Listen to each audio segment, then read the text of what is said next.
Gimana kepemimpinan Ibu Mega dalam memimpin partai ini? Bu Mega itu bukan sekedar ketua umum di PD Perjuangan. Beliau adalah seorang pemimpin dan sekaligus seorang ibu. Itulah Ibu Mega. Maka kalau Bu Mega menjadi ibu kami, ibu perjuangan kami, maka tidak ada anak yang tidak ingin selalu bersama ibunya. Begitu. Maka kalau ada yang mengatakan kepemimpinan Bu Mega sebagai ketua umum sudah terlalu lama sehingga tidak keep in touch dengan realita, itu pernyataan yang hoax.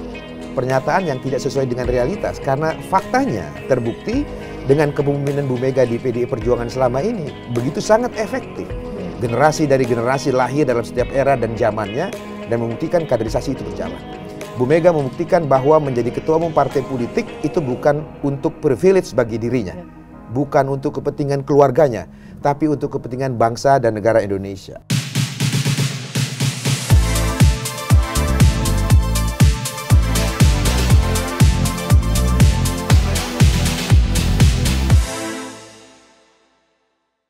Halo semuanya, Anda menyaksikan PDI Perjuangan Talks. Saya Anggi Pasaribu yang akan menjadi moderator dan juga host dalam acara hari ini. Dan sudah hadir di studio bersama dengan saya ada Ahmad Basarah selaku Ketua DPP PDI Perjuangan, dan juga ada kader muda Bung Seno. Ini kita manggilnya Bung Bas dan Bung Seno, ini panggilan akrabnya. Itu egaliter. Egaliter. Apa kabar Bung Bas? Baik, puji Tuhan. Alhamdulillah. Sehat ya? Selamat tahun baru. Sama-sama, selamat tahun baru juga untuk semuanya. Ini kan kalau kita lihat tahun ini 51 tahun PDI Perjuangan. Mungkin dari Bung Basarah dulu, sebenarnya awal mulanya waktu itu jatuh cintanya ke PDI Perjuangan itu kenapa sih? Oh, sebelum saya bicara jatuh cinta kepada PDI Perjuangan, mungkin saya ingin reminder dulu ya, kenapa kita peringati hari ini sebagai hari ulang tahun PDI Perjuangan. Kalau menurut kalender pembentukan PDI, di tanggal 10 Januari 1973, maka pada hari ini PDI Perjuangan memperingati hari lahirnya yang ke-51. Satu abad lebih. Ya. Tetapi kalau dilihat dari embrio kelahiran PDI Perjuangan, maka kita akan merujuk pada tanggal 4 Juli 1927. Ketika Bung Karno pada era kolonialisme mengorganisir kekuatan rakyat untuk melawan kolonialisme dengan membentuk sebuah partai politik. Namanya Partai Nasional Indonesia. Partai Nasional Indonesia inilah yang kemudian di era awal Orde Baru, kami menyebutnya pembonsaian partai politik pada waktu itu dengan kekuasaan politik di tangan Presiden Soeharto pada waktu itu, menggabungkan 5 partai politik. Partai politik itu adalah Partai Nasional Indonesia, Partai Kristen Indonesia, Partai Katolik Indonesia, Partai Musyawarah Rakyat Banyak, dan Partai Ikatan Pendukung Kemerdekaan Indonesia atau IPKI. 5 partai politik inilah yang kemudian bersepakat di 10 Januari 1973 yang lalu mendirikan Partai Demokrasi Indonesia. Maka kalau dilihat dari jejak pembentukan PDI Perjuangan, kita punya 2 tanggal yang selalu kita pakai jadi rujukan. Tanggal yang pertama adalah 4 Juli 1927. Berdirinya Partai Nasional Indonesia. Yang kedua adalah dibentuknya Partai Demokrasi Indonesia 10 Januari 1973. Maka kalau merujuk di tahun 1927, PDI Perjuangan ini sebenarnya sudah berusia 96 tahun. Ya, kalau merujuk di tahun 73 berusia 51 tahun. Itulah sejarah yang melatar belakangi hadirnya Partai Demokrasi Indonesia Perjuangan hingga saat ini, Anggi. Dan saat itu kan selain PDI Perjuangan, waktu itu namanya masih PDI gitu ya, kan masih ada partai-partai lain gitu. Terus kenapa memilihnya ke PDI? Saya? Iya. Oh, kalau menyangkut pilihan saya pribadi, memang sejak saya menjadi aktivis gerakan mahasiswa, saya telah memutuskan untuk mengikuti haluan ideologi Soekarnoisme. Ya, jadi saya sudah memutuskan menjadi seorang Soekarnois, pengikut Bung Karno sejak saat mahasiswa. Maka organisasi yang saya pilih adalah organisasi gerakan mahasiswa yang memang ajarannya tentang ideologi Bung Karno, yaitu Gerakan Mahasiswa Nasional Indonesia. Nah, pada waktu itu adalah ketika menjadi aktivis, maksud saya adalah era saya belajar, era saya menempa diri saya sebagai seorang warga bangsa yang ingin mengabdi kepada bangsa dan negaranya.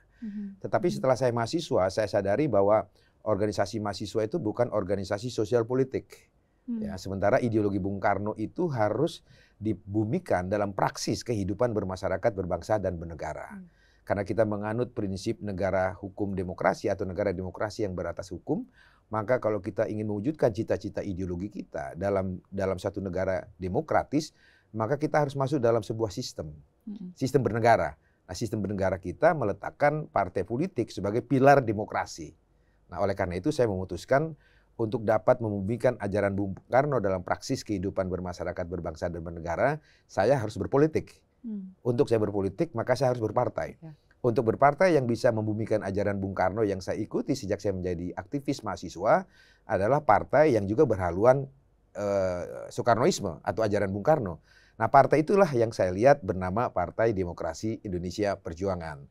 Maka selesai saya menjadi Sekretaris Jenderal Gerakan Mahasiswa Nasional Indonesia di tahun 99, saya langsung menjadi caleg PD Perjuangan DPR RI. Dan alhamdulillah pada era itu saya masuk DPR RI di pergantian antar waktu, Anggi. Jadi saya masuk PD Perjuangan ini bukan ujuk-ujuk, bukan satu pilihan pragmatis, bukan satu pilihan untuk mencari jabatan, kekuasaan, dan lain-lain, tetapi punya satu cita-cita ideologi, melanjutkan misi perjuangan ideologi saya yang memang sudah saya putuskan dan saya pilih sejak saya menjadi aktivis Gerakan Mahasiswa Nasional Indonesia. Oh, itu kan harusnya sudah sangat jelas sebetulnya kan. Kalau Bung Seno juga hal yang sama, bahwa ingin berkontribusi bagi negara dan ingin melanjutkan ideologi Pancasila dan akhirnya masuknya ting ke PDI Perjuangan. Iya, emang kalau bicara tentang PDI Perjuangan, Mbak, tidak ada kader PDI Perjuangan yang betah di dalam partai kalau tidak berdasarkan ideologi. Jadi saya belajar pertama kali itu, saya memutuskan pada waktu saya SMP dulu, saya ingin untuk mendalami pemikiran-pemikiran dari para founding fathers. Saya punya ketertarikan untuk baca banyak biografi politik para tokoh bangsa, dan saya bertemu dengan pemikiran Bung Karno di situ. Kalau Bung Bas tadi cerita bahwa ada rasa jatuh cinta itu pada saat kemudian mempelajari tentang ideologi pembebasan Bung Karno melawan kolonialisme di eranya. Dalam konteks itu saya belajar bahwa ternyata di hari ini pun banyak pemikiran Bung Karno di era generasi milenial dan generasi Z ini yang sebetulnya masih sangat relevan tentang kondisi-kondisi bangsa kita hari ini dengan dinamika geopolitik global yang luar biasa, situasi demografi kita yang kaya. Situasi itu membutuhkan satu pemikiran dasar sebagai pandangan hidup bagi bangsa Indonesia dan anak-anak muda di dalamnya. Saya belajar itu waktu di masa sekolah itu. Saya belajar bahwa dalam membangun bangsa yang besar ini nggak bisa kalau kita hanya melaksanakannya dengan cara-cara yang rutinitas sehari-hari, dengan cara yang business as usual kalau dalam konteks terminologi hari ini. Maka harus ada satu pegangan yang pasti sebagai filsafat dasar dalam melaksanakan pilar-pilar sendi kebangsaan kita. Nah, buku babon yang paling sederhana untuk kita memahami situasi itu ya adalah buku-buku pemikirannya Bung Karno. Karena itu digali tidak dari udara hampa, tapi dari situasi dasar Indonesia dan digali dari buminya Indonesia oleh Bung Karno. Nah, saat itulah kemudian saya terinspirasi untuk misalnya bikin gerakan dan organisasi pergerakan pelajar pada waktu saya SMP dan SMA dulu. Tapi setelah saya lulus, saya berpikir lagi, organisasi pergerakan ini tidak bisa kalau kemudian hanya bermain di situasi yang sifatnya sosial. Saya kemudian sampai pada titik kesadaran yang sama dengan Bung Bas tadi bahwa ya saya harus memutuskan masuk ke satu partai politik. Nah, dari semua partai politik yang ada itu, ada banyak sebenarnya pola yang sama yang bisa saya pelajari, yaitu memang semuanya misalnya menawarkan tentang kekuasaan, bicara tentang bagaimana kita merebut kekuasaan. Tapi kalau hanya mencari itu, maka ya nggak bisa kita bicara tentang idealisme politik, tentang pemikiran ideologi yang kita yakini, kalau hanya berbicara basisnya kekuasaan. Sampai di sini, Anggi, kalau dilihat penjelasan Bung Seno, kami ini kan beda generasi. Saya mungkin disebut generasi kolonial ya, karena sudah 55 tahun. Kolonial milenial. Seno milenial atau Gen Z. Tapi kita bisa lihat benang merahnya, bahwa antara alasan generasi saya ketika di tahun 90-an memutuskan masuk PDI Perjuangan dengan alasan Bung Seno memutuskan masuk PDI Perjuangan, itu motivasi dan alasannya sama-sama latar belakang ideologi ajaran Bung Karno. Artinya ajaran Bung Karno itu adalah ajaran yang memang relevan dalam setiap zaman, dalam setiap generasi. Dan saya kira itu bukan hanya PDI Perjuangan sesungguhnya, tapi juga bagi bangsa dan negara ini. Oleh karena itu ajaran utama dari Bung Karno tentang Pancasila sampai dengan hari ini masih terus relevan dan bahkan sangat relevan, bukan hanya bagi bangsa Indonesia tapi juga bagi dunia. Dan itu banyak diakui oleh tokoh-tokoh dunia. Jadi jelas sekali alasan generasi senior seperti saya dan generasi baru seperti Bung Seno itu tarikan utamanya, magnet utamanya itu adalah magnet ideologi ajaran Bung Karno, Bapak bangsa kita. Memang itu tadi yang pengen saya tanyakan juga sih, Bung. Ini kan berbeda generasi ya gitu. Tapi dua-duanya memiliki pemikiran yang sama, bergabung ke PDI Perjuangan hanya karena jatuh cinta dengan nilai ideologinya, pemikiran Bung Karnonya. Berarti sebenarnya masih relevan ya antar generasi dari tahun 70-an sampai ke generasi kita, milenial dan Gen Z sampai ke anak-anak cucu itu masih relevan ternyata. Of course, sebetulnya. Karena ideologi Pancasila itu adalah ideologi universal. Ya, universal bagi bangsa Indonesia yang majemuk, sukunya, agamanya, etnisnya. Universal juga bagi ideologi-ideologi bangsa-bangsa lain di dunia. Begitu. Dan juga termasuk universal bagi setiap generasi. Dan faktanya hari ini Anda bisa lihat, saya belum pernah ketemu Bung Seno dalam satu forum diskusi seperti ini, mengalir begitu saja, dan kita ketemu dalam benang merah ideologi itu. Iya, puzzle-nya bahkan ada di sini. Ada di sini. Ada di sini. Nah, tadi kan Bung Seno sempat menyampaikan bahwa kekuasaan. Kalau kita bicara soal kekuasaan, ini kan sesuatu hal yang menggiurkan, Bung Bas itu. Apa yang membedakan dengan partai-partai lain yang membedakan kenapa mau menerima, kalau yang diajarkan di partai PDI sendiri itu kan kekuasaan itu sebenarnya nggak salah, tapi digunakannya adalah untuk menolong rakyat, kembali lagi kepada kepentingan nasional, bertanggung jawabnya kepada Tuhan dan lain sebagainya. Apakah gagasan atau nilai-nilai itu yang membedakan PDI Perjuangan dengan partai-partai lainnya? Saya dulu mungkin, Mbak. Jadi kalau bicara tentang ideologi Bung Karno, PDI Perjuangan itu tidak hanya mempropagandakan atau bicara tentang ideologi Bung Karno sebagai jargon, tapi kemudian ini dimantapkan sebagai bagian dari pelembagaan atau proses institusionalisasi partai. Bagaimana produknya? Kaderisasi di PDI Perjuangan ini adalah satu one of a kind. Saya bisa pastikan itu, karena saya belajar, saya mencari dari partai politik yang saya sampaikan tadi. Kalau semuanya bercorak kekuasaan, tapi yang bicara tentang kesabaran revolusioner dalam kemudian melatih para kadernya untuk disiplin dalam ideologi, disiplin dalam tindakan, disiplin dalam pikiran, itu PDI Perjuangan. Saya ini bukan anak seorang politisi. Mungkin banyak kader PDI Perjuangan lain yang juga bukan. Bung Bas mungkin... Saya malah anak polisi. Anak polisi. Bukan politisi, tapi polisi, anak polisi. Jadi beragam orang-orang berlatar belakang biasa, artinya di luar spektrum atau vortex kekuasaan, itu direkrut oleh partai PDI Perjuangan, kemudian dilatih di situ, dikader di situ, disekolahkan di situ, bahkan membentuk sebuah lembaga yang namanya sekolah partai, menjadi pelopor dari banyak partai politik modern di Indonesia hari ini. Maka saya mengalami bagaimana harus berjenjang. Tidak ada di PDI Perjuangan itu yang dari SD langsung bisa kemudian S1. SD harus SMP dulu. SMA ya harus lulus UNAS-nya SMP dulu, dan seterusnya, sehingga berjenjang, Pak. Dan itu saya rasakan betul. Maka saat melihat partai-partai yang hari ini banyak sekali spektrumnya, saya melihat bahwa waktu awal dulu saya masuk PDI Perjuangan, ya, saya mencari partai mana yang mau memberikan saya dan teman-teman saya di pergerakan, di organisasi, kesempatan untuk belajar di jenjang kaderisasi yang paling rendah. Sehingga bisa belajar satu persatu, step by step. Tidak kemudian langsung ujuk-ujuk begini, ujuk-ujuk begitu, tetapi memberikan ruang untuk itu dengan ideologi yang firm. Kalau saya sih itu. Kalau dari Bung Bas sendiri? Demokrasi itu apa sih esensinya? Salah satu esensi demokrasi itu adalah kesetaraan. Ya, equality before the law. Kita wujudkan dalam konstitusi kita. Maka ketika salah satu pilar demokrasi itu adalah partai politik, maka partai politik itu adalah sejatinya adalah satu alat perjuangan untuk merebut kekuasaan politik. Itu esensi partai politik. Betul. Merebut kekuasaan politik secara konstitusional tentunya yang berlaku dalam setiap negara. Oleh karena itu, ujung dari kekuasaan politik itu adalah kekuasaan pemerintahan. Lalu kekuasaan pemerintahan yang didapat itu untuk apa? Untuk mewujudkan cita-cita partai politik itu sendiri. Mulai dari filosofinya, ideologinya, platform perjuangan, dan program-program pembangunannya untuk bangsa dan negara. Maka oleh karena itu, bagi PDI Perjuangan, kekuasaan itu adalah alat untuk mewujudkan cita-cita atau idealismenya. Nggak salah dengan kekuasaan sebenarnya. Kekuasaan itu justru kalau tanpa kekuasaan, kita tidak mungkin mewujudkan cita-cita ideologi itu dalam praksis kehidupan bermasyarakat, berbangsa, dan bernegara.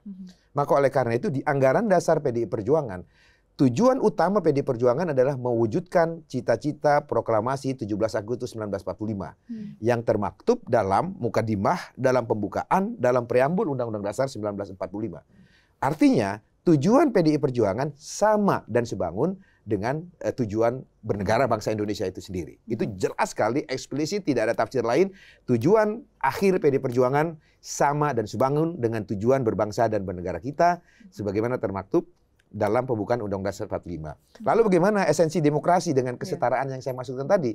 Dengan berdemokrasi lewat PDI Perjuangan, rakyat biasa seperti saya, anak seorang polisi berpangkat biasa-biasa saja, bisa menjadi anggota DPR, bisa menjadi pimpinan MPR, itu karena saya digembleng dalam kawah candra di muka Partai Demokrasi Indonesia Perjuangan. Kita punya Presiden Joko Widodo yang juga keluarga biasa-biasa saja, bisa diantarkan oleh PDI Perjuangan menjadi Presiden Republik Indonesia 2 periode. Dan sekarang kita mengusung Pak Ganjar Pranowo, sama-sama anak polisi seperti saya. Itulah kepemimpinan demokrasi yang dipimpin oleh Ibu Megawati Soekarno Putri. Kesetaraan dalam setiap kader membuat siapapun latar belakang keluarga, latar belakang sosial, latar belakang agama, suku, dan budaya setiap kader PDI Perjuangan, dia tidak pernah menjadi halangan apapun. Termasuk kesempatan bagi setiap generasi. Bung Seno ini adalah generasi baru. Dia generasi Z kalau dalam istilah sosiologi kontemporer, saya generasi baby boomers, mungkin begitu. Tetapi dia memberikan hak sama, bisa duduk bersama seniornya dalam satu forum, membicarakan hari ulang tahun partai. Sama-sama gitu bung loh. panggilannya. Sama-sama bung, ya. Karena kita menganut prinsip egalitarian. Kesetaraan gitu. Tidak ada sesuatu yang membedakan sekat-sekat kita karena usia, karena agama, karena pangkat, karena jabatan, dan lain sebagainya. Jadi kesimpulannya, kekuasaan itu adalah satu hal yang mulia.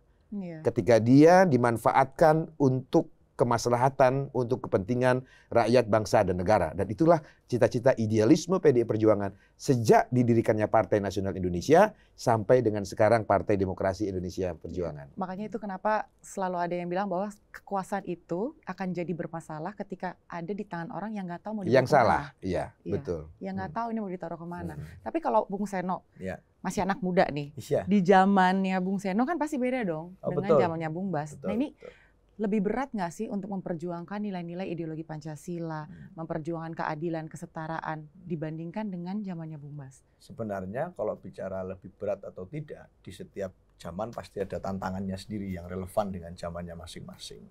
Tapi kalau bicara tentang value, saat bicara kesetaraan, bicara tentang keadilan, kemanusiaan, yang itu semua ada dalam saripati nilai Pancasila, sebenarnya hari ini menjadi sangat relevan untuk diperjuangkan. Mungkin dalam case yang agak berbeda dengan generasi sebelumnya, dengan casing ya, kalau di handphone itu casingnya agak berbeda. Tapi substansinya sama.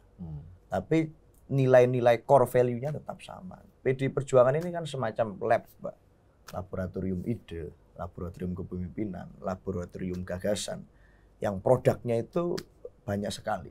Memang dalam berbagai macam produknya, raciannya bisa berbeda-beda sesuai dengan zamannya. Tetapi menu dasarnya itu sama. Hari ini kalau Bung Bas tadi bicara, mungkin ada Pak Ganjar Pranowo, di angkatan beliau ada para tokoh-tokoh senior partai yang hari ini diwakafkan untuk bangsa dan negara oleh PDI Perjuangan di laboratorium kepemimpinan itu. Di angkatan lebih muda, kita melihat hari ini banyak kepala-kepala daerah yang juga berusia masih sangat muda. Di PDI Perjuangan itu memberikan kesempatan yang egaliter itu tadi. Mas Arifin, Bupati Trenggalek, kita Mas melihat. Dito, Bupati Mas Dito, Wali Kota Kediri ya? Bupati Kediri. Ada Mas Eri Cahyadi di Surabaya, dari birokrat. Ada juga kita melihat Menteri Mas Aswar Anas.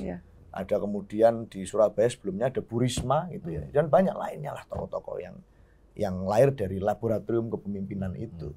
Sehingga ini bukan semacam apa ya, bukan penokohan tokoh demi tokoh dari kader-kader PDI Perjuangan, bukan sekedar hegemoni ketokohannya yang kita rayakan gitu. Tetapi PDI Perjuangan ini satu kekuatan kolektif, dan laboratorium itu terus memproduksi nama-nama baru yang kemudian mewakili spirit zamannya masing-masing. Jadi buat saya ini terus relevan, dan apa yang diperjuangkan PDI Perjuangan ini tidak hanya bicara tentang max forming gitu, pengumpulan kekuatan atau kekuasaan dari massa, tetapi juga memikirkan max unwending-nya, kata Bung Karno. Mengelolanya untuk apa? Kita melihat sekarang program-program yang progresif pro rakyat dari pemerintahan yang diusulkan oleh PDI Perjuangan banyak sekali. Dan itu tidak ada di tahun-tahun sebelumnya. Maka kita akan terus mengalami pembaruan-pembaruan itu dengan atau kemudian kekuatan kolektif bersama-sama dari seluruh kader PDI Perjuangan. Jadi ini sebuah laboratorium buat saya dan terus memproduksi produk-produk. Karena sepertinya memang hanya satu-satunya partai yang melakukan kaderisasi adalah PDI Perjuangan. Dan itu menjadi hal yang sangat penting untuk mewujudkan itu tadi. Semuanya dicita-citakan oleh Bung Karno dan terus turun sampai ke bawah. Kalau menurut Bung Bas sendiri, apakah kaderisasi itu yang pada akhirnya membuat partai ini menjadi besar? Dengan segala macam gempuran dari zaman ke zaman, dari tahun ke tahun. Kembali kepada eksistensi dan tupoksi partai politik, Anggi. Tugas pokok dan fungsi partai politik itu kan ada 3. 3-nya itu begini. Gini. Pertama adalah rekrutmen. Ya, rekrutmen itu termasuk generasi baru seperti Bung Seno, ada Bung Dito, ada Bung Arifin, ada Bung Ari dan Bung Anas dan sebagainya. Lalu kemudian yang kedua tugas partai politik adalah kaderisasi. Setelah direkrut, dikader dalam setiap jenjang pengkaderan dan penugasan-penugasan lain. Jadi kita tidak menerjemahkan kaderisasi itu hanya di dalam kelas kaderisasi. Tapi penugasan-penugasan seperti Bung Seno, penugasan saya sebagai ketua tim koordinasi relawan, sebagai wakil ketua MPR, itu bagian dari kaderisasi. Lalu kemudian yang ketiga setelah lulus dinyatakan lulus dalam kaderisasi itu baru penugasan. Nah penugasannya kita menyebut dalam 3 pilar partai. Ya, 3 pilar partai itu adalah struktural partai, mulai dari pengurus ranting sampai ketua umum, itu disebut petugas partai di struktural partai. Lalu kemudian ditugaskan di legislatif partai, yaitu kader partai yang ditugaskan di lembaga legislatif, mulai dari DPRD Kabupaten Kota Provinsi sampai DPR RI. Dan kemudian yang ketiga adalah pilar partai di eksekutif, yaitu kader partai yang bertugas di lembaga-lembaga eksekutif. Ada yang menjadi kepala daerah, kepala desa bahkan, lalu kemudian wakil kepala daerah, menteri, sampai Presiden Republik Indonesia. Inilah 3 pilar partai yang telah diciptakan, disumbangkan oleh PDI Perjuangan dengan program rekrutmen dan kaderisasi yang memang negara memberikan kontribusi terhadap tugas partai yang salah satunya melakukan kaderisasi. Rp1.000 per suara yang diperoleh setiap legislatif itu dikalikan jumlah suara yang didapat. Itulah anggaran yang diberikan oleh negara untuk mengembangkan, membina partai politik agar salah satu tugasnya menyiapkan kader-kadernya dapat ditugaskan di lembaga-lembaga publik, itu bisa dilaksanakan dengan baik. Nah, PDI Perjuangan di bawah kepemimpinan Ibu Mega itu menjawab tantangan zaman ini. Maka kepemimpinan Bu Mega itu adalah kepemimpinan yang selalu sesuai dengan konteks zamannya. Ya, meskipun orang mengatakan setiap zaman ada orangnya, setiap orang ada zamannya, tapi kepemimpinan Bu Mega terbukti dari Gua Garba, rahim kepemimpinan Bu Mega, telah lahir tokoh-tokoh nasional, pusat dan daerah, begitu. Mulai dari contoh seperti Pak Jokowi, kemudian sampai ke daerah, sampai yang paling baru, generasi baru bergabung DPR juga seperti Bung Seno, Bung Dito, Wali Kota Kediri, Bung Arifin dan lain-lain yang tadi sudah disebutkan, Bung Ari Cahyadi dan lain sebagainya. Itulah kepemimpinan yang selalu sesuai dengan konteks zamannya. Kenapa? Karena Bu Mega memimpin partai politik ini memang niatnya adalah untuk mengabdi kepada bangsa dan negara Indonesia melalui jalan politik. Jalan politiknya itu adalah lewat Partai Demokrasi Indonesia Perjuangan, Anggi. Karena kan untuk menurunkan nilai itu sampai dari generasi ke generasi, serempak semuanya, kan nggak gampang, Bung, sebetulnya. Kadang-kadang kita di organisasi aja, dari pimpinannya ke atas, kedua, ketiga, mungkin masih bisa jalan nih, gitu. Udah mulai keempat, udah ada mencong-mencong nih. Kelima, udah mulai kompromis nih, gitu kan. Tapi kok bisa, gitu? Bagaimana Ibu Mega bisa menyampaikan dengan sosok Ibu Mega yang adalah perempuan ya, gitu. Tapi serempak semua turun dari atas sampai ke bawah, sampai eranya Bung Seno masih rapih gitu. Gimana kepemimpinan Ibu Mega dalam memimpin partai ini? Bu Mega itu bukan sekedar ketua umum di PDI Perjuangan. Beliau adalah seorang pemimpin dan sekaligus seorang ibu. Pemimpin dengan pimpinan itu beda, Anggi. Ya, kalau pimpinan itu saya menjadi ketua organisasi, selesai menjadi ketua saya selesai. Tapi pemimpin dengan atau tanpa jabatan struktural apapun, pengaruhnya itu tetap diikuti. Begitu. Itulah Ibu Mega. bukan sekedar seorang ketua umum, tapi beliau juga seorang pemimpin. Dan yang paling penting, bagi kami generasi-generasi muda di bawah Ibu Mega itu adalah seperti ibu kami. Maka kalau Bu Mega menjadi ibu kami, ibu perjuangan kami, maka tidak ada anak yang tidak ingin selalu bersama ibunya. Begitu. Maka kalau ada yang mengatakan kepemimpinan Bu Mega sebagai ketua umum sudah terlalu lama, sehingga tidak keep in touch dengan realita, itu pernyataan yang hoax. Pernyataan yang tidak sesuai dengan realitas. Karena faktanya terbukti dengan kepemimpinan Bu Mega di PDI Perjuangan selama ini begitu sangat efektif. Generasi dari generasi lahir dalam setiap era dan zamannya dan membuktikan kaderisasi itu berjalan. Bu Mega membuktikan bahwa menjadi ketua umum partai politik itu bukan untuk privilege bagi dirinya. Bukan untuk kepentingan keluarganya, tapi untuk kepentingan bangsa dan negara Indonesia. Ada satu cerita gini, Anggi. Di 2014 pada saat Bu Mega harus memutuskan siapa calon presiden PDI Perjuangan di 2014 pada waktu itu. Publik mungkin masih ingat pada era kepemimpinan Presiden Susilo Bambang Yudhoyono mulai 2004 sampai 2014 PDI Perjuangan berada di luar pemerintahan Presiden Susilo Bambang Yudhoyono. Publik sering menyebutnya oposisi. Tapi Bu Mega mengatakan kita tidak mau menggunakan istilah oposisi karena itu berlaku dalam sistem demokrasi parlementer, demokrasi liberal. Kita sekedar berada di luar pemerintahan, tapi tidak ingin menjatuhkan satu kekuasaan pemerintahan yang sah. Kita ingin menjalankan fungsi kritik kepada pemerintahan, tapi kritik yang konstruktif. Maka Ibu Mega menolak istilah oposisi. Kita berada di luar pemerintahan, sama-sama membangun bangsa dan negara ini, tapi kami berada di luar pemerintahan. Nah ini yang perlu diketahui oleh masyarakat. Yes, sebetulnya. of course. Gitu. Nah, setelah 10 tahun berada di luar pemerintahan, PDI Perjuangan berpuasa, Seno. Lalu kemudian dari hasil merenung, kontemplasi, konsolidasi, mawas diri, dan lain sebagainya, di 2014 pada waktu itu, pemilu legislatif lebih dahulu. Sebelum pemilu presiden.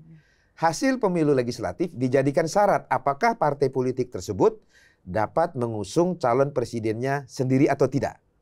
Nah, alhamdulillah puji Tuhan pada waktu itu di Pileg 2014 PDI Perjuangan menang pemilu. Hampir 19%. Kurang 1% itu bisa mengusung pasangan calon presiden sendiri, ya. Tetapi pada waktu itu saya waktu itu sudah DPP PDI Perjuangan. Saya DPP PDI Perjuangan sejak Kongres 2010. Pada saat penetapan keputusan calon presiden 2014, saya ikut rapat pleno DPP. Dan sebelumnya, kami tahu banyak kader-kader PDI Perjuangan yang ingin meminta Ibu Mega untuk maju kembali sebagai calon presiden Republik Indonesia pada waktu itu. Karena kita sudah berhasil untuk bisa mengusung calon presiden sendiri. Hanya kurang 1% itu bisa diambil dari partai politik lain untuk bisa diajak bekerja sama. Tapi apa yang Bu Mega lakukan pada waktu itu? Bu Mega mengenyampingkan hasrat, keinginan yang mungkin ada dalam dirinya pada waktu itu untuk mengakomodir, menyetujui usulan, aspirasi dari kader-kadernya yang menginginkan Bu Mega maju sebagai calon presiden Republik Indonesia. Yang pada akhirnya Bu Mega memutuskan untuk kepentingan bangsa, negara, dan partai, ia kemudian menyerahkan, Bu Mega menyebutnya segenggam berlian. Segenggam berlian itu artinya hadiah dari rakyat Indonesia berupa kemenangan pemilu legislatif setelah berpuasa setelah 10 tahun kepada kader yang ia gembleng sendiri. Kader itu bernama Bapak Joko Widodo. Di situ Bu Mega membuktikan kenegarawanannya. Di situ Bu Mega memberikan satu legacy kepada dunia partai politik bahwa menjadi ketua umum partai politik sekalipun tiket untuk maju sebagai calon presiden dipegang, tidak berarti ini untuk menjadi privilege bagi dirinya. Bu Mega membuktikan kenegarawanannya di situ. Lalu kemudian di 2024 terulang lagi. Mbak Anggi, Seno, dan saya kira publik masih ingat memori kolektif kita. Ya, sebelum diputuskan Pak Ganjar, banyak kader-kader PDI Perjuangan yang menginginkan Bu Mega, Mbak Puan maju sebagai calon presiden atau calon wakil presiden Republik Indonesia. Begitu. Itu kita tahu persis tentang itu. Dan PDI Perjuangan punya tiket sendiri. Kita sudah lebih dari 20%. Dan bahkan punya seorang presiden yang telah diantarkannya menjadi presiden 2 periode, Pak Jokowi. Modal politik bagi PDI Perjuangan untuk mengusung Mbak Puan, bagi Bu Mega mengusung Mbak Puan itu sudah sangat kuat. Yang akhirnya kemudian memutuskan kader PDI Perjuangan yang tidak ada hubungan darah dan keluarga dengan Ibu Mega menjadi presiden. Beliau adalah Bapak Ganjar Pranowo. Dan Bu Mega membuktikan hal itu. Kekuasaan partai politik tidak digunakan untuk kepentingan pribadi maupun keluarganya. Ini legacy dan juga satu model demokrasi, model kepemimpinan partai politik yang harusnya menjadi role model bagi sistem demokrasi dan sistem kita berpolitik di Indonesia ini. Ya, karena pada saat saya melihat dan menyaksikan sendiri bagaimana Ibu Mega di situ mengusung Bapak Ganjar Pranowo sebagai calon presiden, saya aja tuh kayak nggak tahan gitu loh. Bagaimana pengorbanan seorang Ibu Mega yang menanggalkan pride, yang menanggalkan keinginan. Kok itu tinggal segenggam tangan. Ya, betul. Ya. Nah, oleh karena itulah yang membuat kenapa kader PDI Perjuangan di setiap kongresnya meminta, saya ulangi, meminta loh. Bukan Bu Mega yang diminta. Kader-kader PDI Perjuangan, utusan Kongres PDI Perjuangan yang datang dari pengurus cabang, pengurus DPD, sampai DPP partai dan sayap-sayap partai yang membawa aspirasi dari ranting, dari anak ranting setiap di Kongres, selalu mereka meminta agar Ibu Mega mau terus memimpin PDI Perjuangan. Jadi bukan kemauan Bu Mega untuk menjadi ketua umum PDI Perjuangan lebih dari 30 tahun sejak 1993 yang lalu. Tapi karena kader-kader PDI Perjuangan lah, pengurus PDI Perjuangan lah yang meminta, bahkan sebagian sering mendesak. Saya sudah ikut kongres sudah lebih dari 5 kali, Anggi. Kongres PDI Perjuangan. Dan di situ saya tahu persis kader-kader PDI Perjuangan yang menjadi utusan kongres, menjadi delegasi kongres, meminta Ibu Mega menjadi ketua umum. Gitu. Jadi kalau ada yang mengatakan kepemimpinan Bu Mega sudah terlalu lama dan tidak sesuai dengan konteks dan realita, itu sesuatu yang tidak sesuai dengan fakta yang terjadi di PDI Perjuangan. Sangat dirasakan manfaat kepemimpinan Bu Mega. Bukan hanya bagi partai, tetapi juga bagi bangsa dan negara Indonesia tercinta ini. Berarti sebetulnya kalau dari sosok keibuannya Ibu Mega ini, itu juga yang dirasakan oleh Bung Seno berarti sampai sekarang? Ya, buktinya hari ini generasi Z yang di seangkatan saya juga banyak muncul kemudian kader-kader PDI Perjuangan yang merasakan betul bagaimana Bu Mega itu tidak hanya berposisi atau diposisikan sebagai pimpinan partai, tapi ada emosional bonding yang mengikat itu. Dan itu melampaui batas-batas atau relasi hierarki, tapi kemudian kita bisa memahami bagaimana cara Bu Mega itu kemudian menyapa, mengayomi, mengkader kemudian seluruh anggota keluarga besar PDI Perjuangan ini sebagai satu bagian dari napas perjuangan yang sama. Maka lahirlah kemudian kader seperti saya. Ada Mbak Tina Tun misalnya, dan banyak kader-kader milenial lain. Kita melihat ada Mas Patria Ginting misalnya, ada juga banyak yang lain di Taruna Merah Putih, di Banteng Muda Indonesia, di Baitul Muslimin, Repdem, sayap-sayap partai yang itu mengkader anak-anak muda dari berbagai macam sisi aktivisme, dari kelompok-kelompok masyarakat maupun teman-teman muda yang suka dengan riset, itu banyak sekali. Dan hari ini itu dilatih untuk berjuang, punya fighting spirit. Jadi di PDI Perjuangan itu kita berlatih mental untuk punya fighting spirit. Dan anak-anak Gen Z itu sebenarnya butuh role model saja. Nah, jadi bukan hanya bicara tentang jargon-jargon, kemudian disampaikan dalam bentuk kata-kata, tapi butuh ada teladan, ada role model. Nah, Bu Mega ini role model tentang fighting spirit yang paling ideal menurut saya bagi anak-anak di generasi saya. Nah, salah satunya bagaimana saya misalnya, pada saat hari ini saya ditugaskan sebagai juru bicara di tim pemenangan nasional Ganjar Mahfud, itu bukan tanpa sebab. Di PDI Perjuangan tidak ada itu penunjukan yang langsung tunjuk, harus ada kaderisasi. Dan ini juga adalah bagian dari proses pematangan saya dalam hal kepartaian. Waktu 2020 saya di kader untuk kemudian ditugaskan untuk berlatih menjadi juru bicara terlebih dahulu di tim pemenangan calon wali kota dan wakil wali kota Surabaya. Setelah saya melakukan penugasan itu, ditingkatkan penugasannya di tingkat pilpres. Tapi sebelum itu harus mengikuti sekolah partai dulu. Sekolah partai untuk menjadi juru kampanye, sekolah partai untuk menjadi influencer partai di kalangan media sosial anak-anak muda. Nah, ini satu rangkaian kaderisasi yang hanya bisa dilakukan dengan satu inspirasi bahwa kita ingin punya fighting spirit yang seperti Bu Mega. Kita ingin punya keberanian dan tekad seperti yang dimiliki oleh Bu Mega saat menghadapi misalnya Orde Baru. Pada masa itu tentu saja bicara tentang menjadi seorang PDI, menjadi seorang loyalis Bung Karno, menjadi seorang yang berbeda pendapat dengan rezim kekuasaan, itu sesuatu yang revolusioner, sesuatu yang membutuhkan keberanian. Kita hanya bisa membaca dari buku-buku, kita hanya misalnya bisa mendengar cerita dari senior-senior seperti Bung Basarah, tetapi saat kemudian kita melihat sosok Bu Mega pada saat beliau menyampaikan pidatonya, ini ditunggu-tunggu oleh kami. Betul. Karena disitulah kita merasakan api semangat itu. Iya. Jadi role model ini penting. Karena dengan adanya teladan seperti Bu Mega, kita bisa melihat seorang ibu yang berani. Kita melihat seorang living legend di dalam sejarah politik Indonesia. Dan kita ingin untuk memacu diri agar punya fighting spirit yang juga sama besar. Nah, terus secara tidak langsung memang transfer spirit itu inspirasi dan transfer spirit itu muncul dan menginspirasi generasi saya, menginspirasi generasi milenial, banyak generasi Z untuk bisa berani seperti itu. Nah, inilah yang kemudian membuat kami tumbuhlah ada emotional bonding itu, ada rasa kecintaan, rasa kagum, rasa hormat bahwa dalam berbagai periode sejarah menghadapi berbagai situasi, Bu Mega tetap relevan bahkan hingga hari ini. Kalau sosok Ibu Mega kita sudah nggak ragukan lah. Tapi izinkan saya bertanya ini, Bung Bas dan juga Bung Seno, banyak orang di luar sana yang kan nggak paham, mereka bebas berkomentar, tapi kita juga bebas untuk memberikan pemahaman gitu, bahwa Ibu Mega ini kan tidak sendiri. Saat itu ada Pak Taufik Kemas, gitu. Dianggap penilaian publik bahwa Ibu Mega ini dominan, gitu. Sebetulnya gimana sih kepemimpinan Pak Taufik dan juga Ibu Mega? Bung Bas mungkin lebih paham. Pertama saya harus jelaskan dulu sistem di PDI Perjuangan. Sistem di PDI Perjuangan itu menganut salah satu prinsip demokrasi terpimpin.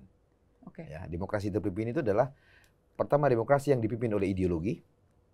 Jadi ideologi yang menjadi pemandu kemana arah dan tujuan perjuangan partai ini. Yang kemudian, yang kedua dipimpin oleh seorang pemimpin ideologis. Pemimpin yang memahami esensi ideologi yang dianutnya. Itulah pemimpin ideologis. Dan kemudian kepemimpinan itu diatur oleh rule of game. Yaitu konstitusi berpartai kita. Yang disepakati oleh setiap kongres. Maka oleh karena itu, inilah yang dipegang oleh Bu Mega dalam memimpin Partai Demokrasi Indonesia Perjuangan.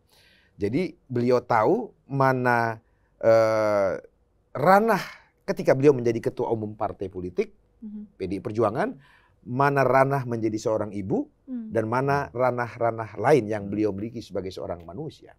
Sehingga oleh karena itu, kepemimpinan itulah yang kemudian memandu Bu Mega untuk kemudian mendistribusikan penugasan dan wewenang itu kepada kader-kadernya yang lain. Salah satunya adalah ditugaskan kepada almarhum Haji Muhammad Taufik Kemas. Ketika di 2014, Pak Taufik menjadi Ketua Majelis Permusyawaratan Rakyat Republik Indonesia, Bu Mega memberikan penugasan untuk melakukan pelurusan sejarah terhadap proyek desoekarnoisasi yang dilakukan oleh era Orde Baru. Salah satu proyek desoekarnoisasi itu adalah menghilangkan jejak Bung Karno dalam perumusan Pancasila sebagai dasar negara Indonesia merdeka. Maka di era kepemimpinan Pak Taufik, muncul satu gagasan yang kemudian menjadi program Majelis Permusyawaratan Rakyat Republik Indonesia yang namanya program sosialisasi 4 pilar MPR RI. Disitulah untuk pertama kalinya sejak desoekarnoisasi dilakukan sejak tahun 1970 oleh Orde Baru. Dan kemudian era penghapusan Pancasila dari memori kolektif bangsanya dengan penghapusan program penataran P4. Pedoman pengamalan, penghayatan pengamalan Pancasila, P4.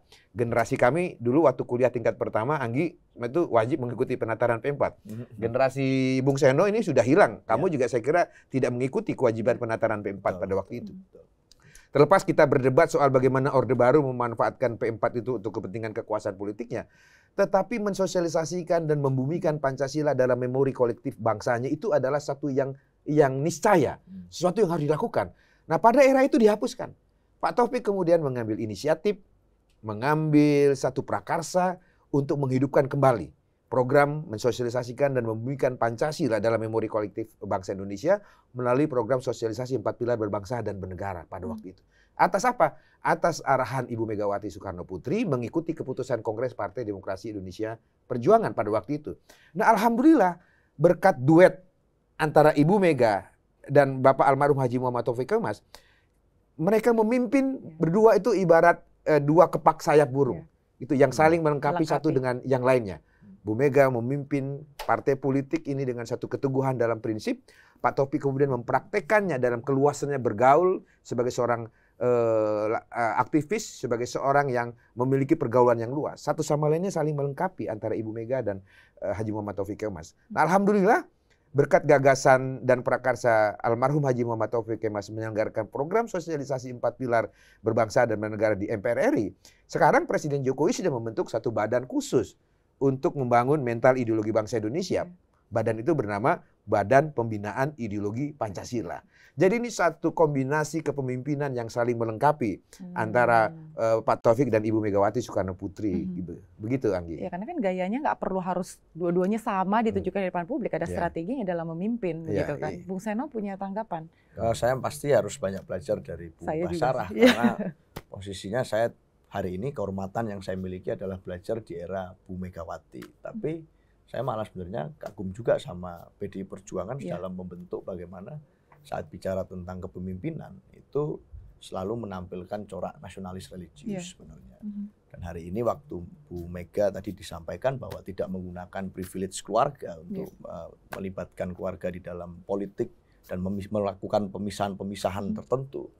Nah, hari ini kita melihat bahwa pasangan Pak Ganjar dan Pak Mahfud misalnya yang dicapreskan dan dicawapreskan itu adalah perpaduan itu. Dan untuk itu saya juga banyak belajar dari Bung Basarah. Karena Bung Basarah ini salah satu tokoh penting yang pada sekian tahun yang lalu mengusulkan tentang adanya Hari Santri di Indonesia kepada Presiden Jokowi.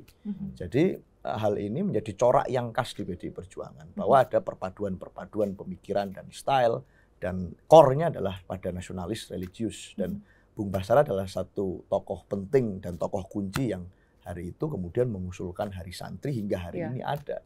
Jadi PDI Perjuangan ini partai yang tidak melupakan atau tidak pernah meninggalkan identitas dan DNA bangsa Indonesia. Dan Bu Mega sebagai satu sosok yang hari ini salah satu the most powerful leader di Indonesia. Kita melihat bahwa corak itu yang diperjuangkan, bukan value-value yang lain. Dan sebaliknya saya belajar tentang dunia generasi milenial dan generasi Z kepada Bung Seno.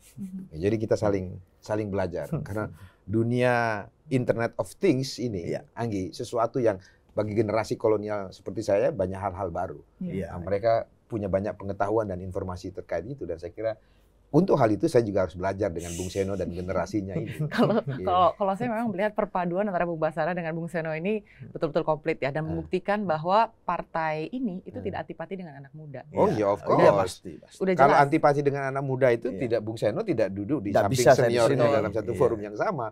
Kenapa kita sama-sama dipanggil Bung? Ya, saya nggak ingin dipanggil Pak Baskara, Mas Baskara gitu, tapi Bung Baskara. Karena kami ingin menunjukkan Bung itu adalah istilah egaliter yang diajarkan Bung Karno kepada setiap orang, mau pemimpin bangsa, mau rakyat biasa, kita memanggil mereka dengan sebutan kehormatan Bung, begitu.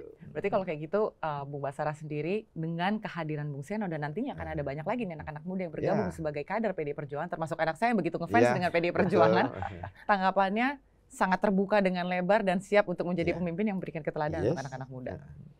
Basarah juga sama? Ya sama, Bung Karno itu memberikan teladan politik, berpolitik di usia yang sangat muda, Mbak. Jadi saat mendirikan PNI, Partai Nasional Indonesia juga di usia 20-an tahun. Kemudian pertama kali dulu belajar di Surabaya, berlatih melalui menulis pidato, kemudian menulis di surat kabar, membaca buku-buku para pemikir dunia, itu di usia yang sangat muda. Jadi itu teladan politik yang hari ini kemudian disebarkan semangatnya oleh banyak kader-kader dan tokoh PDI Perjuangan. Nah, itulah yang kita pelajari. Jadi anak-anak muda sangat welcome. Ini satu hal yang menarik ya buat saya. Surprise, Anggi, kita mendengar pemikiran-pemikiran, gagasan yang diartikulasikan Bung Seno tentang Bung Karno. Saya kira belum banyak generasi Z seperti Bung Seno ini yang bisa melihat sosok Bung Karno, baik pemikiran maupun kiprahnya bagi bangsa maupun dunia dengan jernih. Karena ada satu fase yang pernah kita alami, yaitu fase desoekarnoisasi. Yaitu fase bukan hanya menghilangkan Bung Karno dari memori kolektif rakyat Indonesia, tetapi juga menampilkan propaganda-propaganda yang mencitrakan Bung Karno pada perspektif yang tidak sebagaimana mestinya. Tetapi di sisi lain, saya percaya dengan tema HUT partai kita yang ke-51 pada tahun 2024 ini, Satyam Eva Jayate, bahwa kebenaranlah yang pasti akan menang. Nah, Satyam Eva Jayate itu sudah dibuktikan oleh Ibu Megawati Soekarno Putri. Puluhan tahun desoekarnoisasi dilakukan oleh Orde Baru, tapi akhirnya dengan apa yang dijelaskan oleh Bung Seno, generasi Z yang lahir di era 2000-an, sementara Bung Karno wafat di tahun 1970, tapi bisa menceritakan Bung Karno dengan jernih, objektif, itu membuktikan bahwa kebenaran itu datang. Satyam Eva Jayate. Bahwa apa yang pernah dilakukan, segala pembusukan, segala hal yang kemudian dicitrakan negatif tentang Bung Karno oleh satu rejim pada waktu itu yang melakukan dekolonialisasi, ternyata akhirnya kebenaran itu datang. Generasi Z seperti Bung Seno kemudian dapat melihat sosok pendiri bangsanya, sosok bapak bangsanya, sosok penggali Pancasila, sosok yang menginspirasi bangsa-bangsa Asia Afrika untuk merdeka dengan konferensi Asia Afrika di Bandung tahun 1955 dalam konteks yang lebih jernih pada saat itu. Saya berharap Satyam Eva Jayate itu juga kemudian bukan hanya generasi seperti Bung Seno, tapi membuka mata semua generasi bangsa Indonesia bahwa Bung Karno adalah seorang bapak bangsa yang pemikirannya, yang legasinya bukan hanya bagi bangsa Indonesia tapi juga dunia yang harus diletakkan kembali pada tempat yang seharusnya. Saya percaya pada event-event politik yang lain, pada peristiwa-peristiwa politik yang lain, termasuk dalam pemilu presiden ini, Satyam Eva Jayate itu kebenaranlah yang pasti akan menang. Karena di atas langit masih ada langit dan Tuhan Maha mendengar dan Tuhan Maha adil. Maka oleh karena itu ikhtiar perjuangan kami adalah tetap berpegang teguh pada prinsip-prinsip Pancasila yang menjadi ideologi kami. Dia menjadi meja statis. Pancasila itu menjadi meja statis. Tempat kita berpijak. Pancasila itu juga menjadi star dinamis, bintang penuntun yang akan membawa kemana arah tujuan perjuangan bangsa kita ini. Saya yakin dan kami yakin kalau PDI Perjuangan tetap berpegang teguh pada nilai-nilai Pancasila yang menyatukan kita semua yang beragam, sukunya, agamanya, etisnya ini, tujuan perjuangan kita insya Allah pasti akan sampai pada tujuan dan cita-citanya itu sendiri, Anggi. Jadi jangan takut teman-teman semuanya, kembali lagi apapun yang ingin dijalani, tempat berpijaknya Pancasila, yang menuntunnya juga Pancasila dikembalikan lagi untuk Indonesia. Indonesia unggul, Indonesia emas 2045. Jangan takut, salam Pancasila. Salam Pancasila. Kita ingin menutup diskusi ini dengan mengucapkan Dirgahayu PDI Perjuangan ke-51, Satyam Eva Jayate. Merdeka. Kita akan terus berjuang di bawah nilai-nilai dan dipandu oleh nilai-nilai Pancasila sebagai prinsip kita berpartai, bermasyarakat, berbangsa, dan bernegara. Merdeka, merdeka, merdeka. Silakan Bung Seno untuk memberikan closing statement-nya untuk HUT partai kita ini. Sekali lagi saya ingin mengucapkan Dirgahayu PDI Perjuangan yang ke-51 tahun. 51 tahun membersamai, menuntun bersama-sama untuk menjaga terus ideologi Pancasila di bumi Indonesia. Bung Karno telah menggali itu, memberikan inspirasi kepada banyak generasi. Pemikirannya avant-garde, melampaui zamannya. Hingga hari ini di generasi saya, Bung Karno masih tetap menjadi sosok yang menginspirasi kami semua untuk tetap berpegang teguh pada nilai-nilai yang menjadikan kita Indonesia. Dan nilai-nilai itulah yang akan terus dirawat, dikembangkan, dijaga, dan diperjuangkan oleh PDI Perjuangan dari zaman ke zaman. Kami percaya bahwa kebenaranlah yang akan menang pada akhirnya, sebagaimana PDI Perjuangan punya tema dalam ulang tahun ke-51 ini. Satyam Eva Jayate, kita belajar terus. Merdeka, merdeka, merdeka. merdeka.